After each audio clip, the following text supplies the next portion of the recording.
संजय राऊत यांनी सुमित फॅसिलिटी या संदर्भात केलेल्या आरोपांवर प्रश्न विचारत श्रीकांत शिंदे भडकले। कोण संजय राऊत? मी कोणत्या संजय राऊतांना ओळखत नाही, असं श्रीकांत शिंदे म्हणाले। कॉरिडॉर रद्द करण्याच्या मागणी संदर्भात पंढरपुरातील नागरिक आक्रमक झाले। नागरिकांनी मोर्चा काढत कॉरिडॉर संदर्भातील नोटीस आणि नकाशे चंद्रभागेमध्ये विसर्जित करून कॉरिडॉरला विरोध केला। चालत्या एसटी बसचे टायर निखळल्याचा प्रकार बीडच्या मांजरसुंबा इथे घडलाय। लातूरच्या दिशेने जात असताना हा अपघात झालाय। या बसमध्ये 70 प्रवासी होते। दरम्यान चालकाने प्रसंगावधान राखत सगळ्या प्रवाशांचे प्राण वाचवले।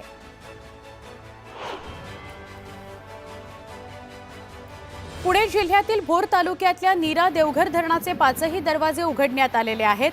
नीरा नदीपात्रामध्ये 4500 क्युसेकने पाण्याचा विसर्ग सुरू असून नदीकाठच्या गावांना सावधानतेचा इशारा दिला गेला आहे। नांदेड शहरातील विष्णुपुरी धरण 100% भरलेलं आहे। त्यामुळे धरणातून 15900 क्युसेकने पाण्याचा विसर्ग सुरू आहे। पावसाचा जोर कायम राहिल्यास पाण्याचा विसर्ग वाढण्याची शक्यता आहे। अकोल्याच्या अकोट तालुक्यातील सातपुड्याच्या पायथ्याशी असलेलं पोपटखेड धरण 70% भरलेलं आहे। धरणाच्या 4 दरवाजांपैकी 2 दरवाजे 1 सेंटीमीटरने उघडण्यात आले असून धरणातून पाण्याचा विसर्ग सुरू आहे। अलिबाग जवळ खांदेरी किल्ल्याजवळ मच्छीमार बोट बुडाली। या बोटीवरील 5 खलाशांनी पोहत समुद्र किनारा गाठलाय। त्या 5ही जणांना अलिबागच्या जिल्हा रुग्णालयामध्ये दाखल करण्यात आलेला आहे। बोटीवर एकूण 8 खलाशी होते। उर्वरित 3 खलाशांचा शोध सुरू आहे। चंद्रपूर जिल्ह्यातील चिमूर तालुक्यातल्या सिरपूर गावात तलावाचं पाणी शिरलंय। जिल्ह्यात पावसाची संततधार सुरू असून तलाव ओव्हरफ्लो झालाय। त्यामुळे सांडव्यावरून मोठ्या प्रमाणात पाणी वाहू लागलंय। कादवा नदीच्या पाणलोट क्षेत्रातील मुसळधार पावसामुळे नांदूर मध्यमेश्वर धरणातील पाण्याच्या पातळीत वाढ झाली आहे। त्यामुळे धरणातून 15775 क्युसेकने पाण्याचा विसर्ग सुरू आहे। बुलढाणा जिल्ह्यातील सावरगाव तेली इथं पुराच्या पाण्यातून वाहून जाणाऱ्या महिलेला वाचवण्यात यश आलंय। नारळी नदीवरील पूल ओलांडताना ही दुर्घटना घडली। पावसामुळे सावरगाव तेली गावाचा तालुक्याशी संपर्क तुटलेला आहे। वाशिमच्या रिसोड तालुक्यातील पिंपरी सरहद गावाजवळून वाहणाऱ्या कांठ या नदीला पूर आलेला आहे। पावसामुळे या परिसरातील शेती तिसऱ्यांदा पाण्याखाली गेलेली आहे। तर नेतनसा या परिसरातील लूड नदीच्या पुराचं पाणीही शेतांमध्ये शिरल्याने पिकं खरडून गेलेली आहेत। त्यामुळे नुकसान भरपाईची मागणी जोर धरू लागलेली आहे।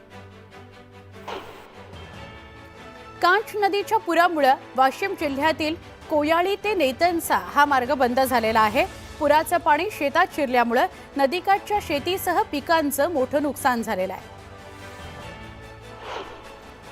सातारा जिल्ह्यातील महाबळेश्वर आणि कोयना धरण परिसरात झालेल्या मुसळधार पावसामुळे कोयना धरणातील पाणीसाठा 4.5 टीएमसीने वाढलाय। दरम्यान कोयना धरणाचे दरवाजे 5 फुटांनी उघडले गेलेत। 23,000 क्युसेक प्रति तास इतका पाण्याचा विसर्ग सुरू आहे। त्यामुळे सातारा आणि सांगली जिल्ह्यातील कोयना आणि कृष्णा काठेच्या गावांना सतर्कतेचा इशारा देण्यात आलेला आहे।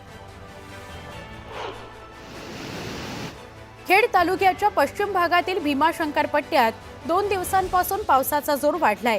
त्यामुळे चास कमान या धरणाचा पाणीसाठा 90% पोहोचलेला आहे। दरम्यान धरणाचे 5ही दरवाजे उघडण्यात आले असून 3552 क्युसेक प्रति तास वेगाने भीमा नदी पात्रात पाण्याचा विसर्ग सुरू आहे। हिंगोली जिल्ह्यात पावसाची संततधार सुरू आहे। सेनगाव तालुक्यातील भंडारी परिसरातील ओढ्याला पूर आला। शाळकरी विद्यार्थ्यांनी 2 तास त्यात ते अडकून पडले होते। तर रस्त्यांवरील वाहतूकही त्यामुळे खोळंबली। छत्रपती संभाजीनगर जिल्ह्याला मुसळधार पावसाने झोडपून काढलं। खुलताबाद फुलंब्री या भागात जोरदार पाऊस झाला। पावसाचं पाणी शेतात शिरलं। अनेक ठिकाणी पावसाने फळबागांचं नुकसान केलेलं आहे।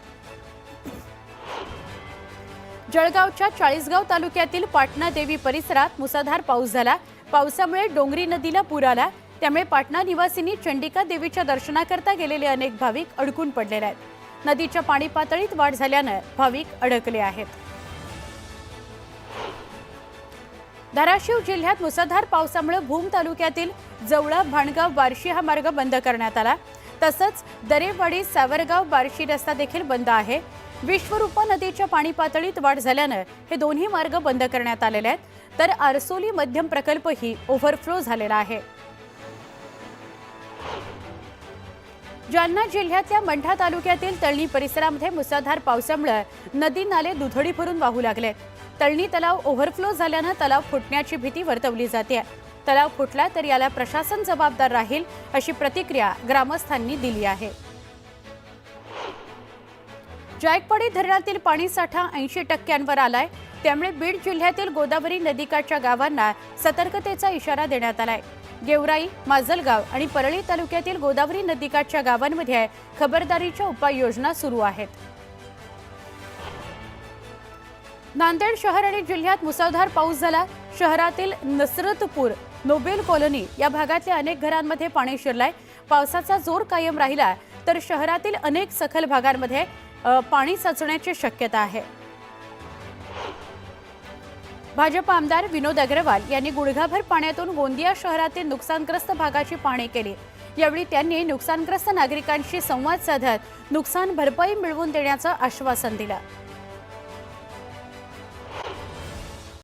विदर्भासह महाराष्ट्रातील अनेक जिल्ह्यांमध्ये गेल्या काही दिवसांपासून संततधार पावसानं हजेरी लावलेली आहे। चंद्रपूर, नागपूर, वर्धा, गोंदिया, भंडारा, अमरावती, अकोला, बुलडाणा, वाशिम या जिल्ह्यांमध्ये पावसाचा जोर कायम असून हवामान विभागानं काही जिल्ह्यांकरता रेड आणि ऑरेंज अलर्ट जारी केलेला आहे।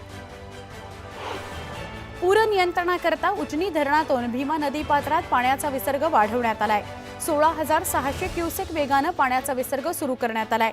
त्यामुळे भीमा नदी पुन्हा दुथडी भरून वाहणार असल्यानं नागरिकांना सतर्कतेचा इशारा देण्यात आलाय। सातारा जिल्ह्याच्या पश्चिम घाट आणि प्रमुख धरण क्षेत्रातही मुसळधार पावसानं हजेरी लावली आहे। त्यामुळे कोयना धरणाच्या पाणी पातळीत वाढ झाली आहे। कोयना धरणाचे दरवाजे पुन्हा उघडण्यात आले। 23,000 क्युसेक वेगानं विसर्ग सुरू करण्यात आलाय। त्यामुळे नदीकाठच्या नागरिकांना सतर्कतेचा इशारा देण्यात आला।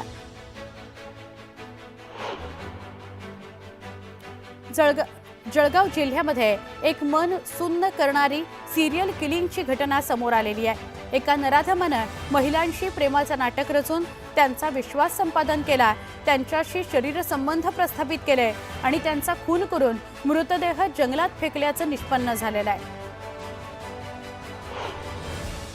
व्हॉट्सअप ग्रुपवर बस सुरक्षा आणि दक्षता पथकाचं लोकेशन याचं आदान प्रदान करणं आणि तिकिटात हेराफेरी करून महामंडळाला चुना लावणं अशा जालना आणि छत्रपती संभाजीनगर विभागातील तब्बल 68 वाहकांवर विभाग नियंत्रकांनी कारवाई केलेली आहे। फसवेगिरीत सापडलेल्या या वाहकांना शिक्षा म्हणून जालन्यापासून 200 किलोमीटर दूर असणाऱ्या विभागात त्यांची बदली केली गेलेली आहे। विविध मागण्यांकरता ओला उबर चालकांनी आंदोलन केलं, मात्र या मागण्यांबाबत परिवहन विभागाकडून अद्यापही तोडगा न निघाल्यानं ओला उबर चालक संघटना लवकरच मुख्यमंत्र्यांची भेट घेऊन त्यांना आपलं गाऱ्हाणं सांगणार आहे। ॲप बेस्ड ट्रान्सपोर्ट वर्कर्स युनियनकडून ही माहिती देण्यात आली आहे।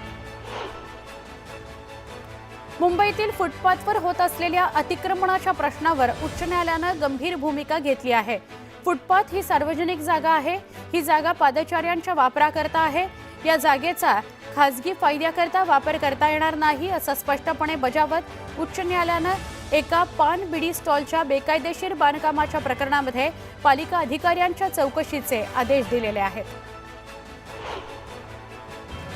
1 लाखाचा टप्पा गाठलेल्या सोन्याच्या किमती आता 89,000 पोहोचल्या आहेत। तरीही सराफ बाजाराकडे नागरिकांचं दुर्लक्ष होताना बघायला मिळत आहे।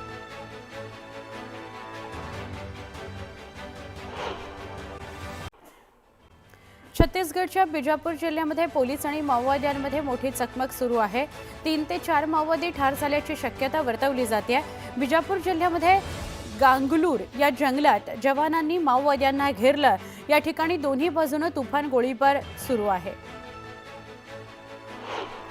छत्रपती संभाजीनगर जिल्ह्यात अजिंठा इथल्या एका यूट्यूबरला धमकी देण्यात आली आहे। अजिंठा इथल्या एका यूट्यूबरनं आपल्या व्हिडिओमध्ये छत्रपती संभाजीनगर असा उल्लेख केल्यानं यूट्यूबरला धमकी देण्यात आल्याचा प्रकार उघडकीस आलाय। तर धमकी देणाऱ्या समाजकंटकावर कारवाई करण्याची मागणी भाजप नेते कमलेश कटारिया यांनी केली आहे। मेरे को बोलता है भाग इधर। शिवराम दत्तात्रय फडणीस अर्थात सगळ्यांचे लाडके ज्येष्ठ व्यंगचित्रकार शी द फडणीस 29 जुलैला वयाची 100 वर्ष पूर्ण करतायत। त्या निमित्तानं शी द फडणीस यांनी पत्रकार परिषद घेत अनेक आठवणींना उजाळा दिला। फडणीसांच्या 100 निमित्त पुण्यातील बालगंधर्व रंगमंदिरामध्ये व्यंगचित्राचं प्रदर्शन ठेवण्यात आलंय। 27, 28 आणि 29 जुलैला हे व्यंगचित्र प्रदर्शन असणार आहे। रायगडच्या पेझारी इथं अलिबाग तालुक्यातील इयत्ता 10वी आणि 12वी तसंच शिष्यवृत्तीधारक विद्यार्थ्यांचा गुणगौरव सोहळा उत्साहात संपन्न झाला। भाजप युवा मोर्चाच्या वतीनं या सोहळ्याचं आयोजन करण्यात आलं होतं। आज श्रावण महिन्यातील पहिल्याच शनिवारी छत्रपती संभाजीनगर जिल्ह्यातील भद्रा मारुती मंदिरामध्ये म्हणजे कालच्या दिवशी भाविकांची अलोट गर्दी बघायला मिळाली। विशेष म्हणजे खुलताबाद परिसरात मुसळधार पाऊस सुरू असताना सुद्धा शनिवारची काल मंदिरामध्ये प्रचंड गर्दी बघायला मिळाली। कारगिल विजय दिवसाचं औचित्य साधून मुंबईतील श्री शिवाजी मंदिर नाट्यगृहामध्ये रणरागिणी ताराराणी या नाटकाचा प्रयोग दाखवण्यात आला। छत्रपती शिवाजी स्मारक ट्रस्ट आणि सरस्वती शिक्षण संस्था यांच्या एकत्र सहयोगानं या नाटकाचं महाराष्ट्रामध्ये अनेक ठिकाणी प्रयोग होणार आहेत।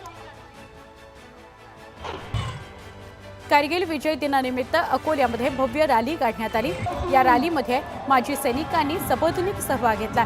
यावेळी कारगिल युद्धामध्ये शहीद झालेल्या वीर जवानांना अभिवादन करण्यात आलं।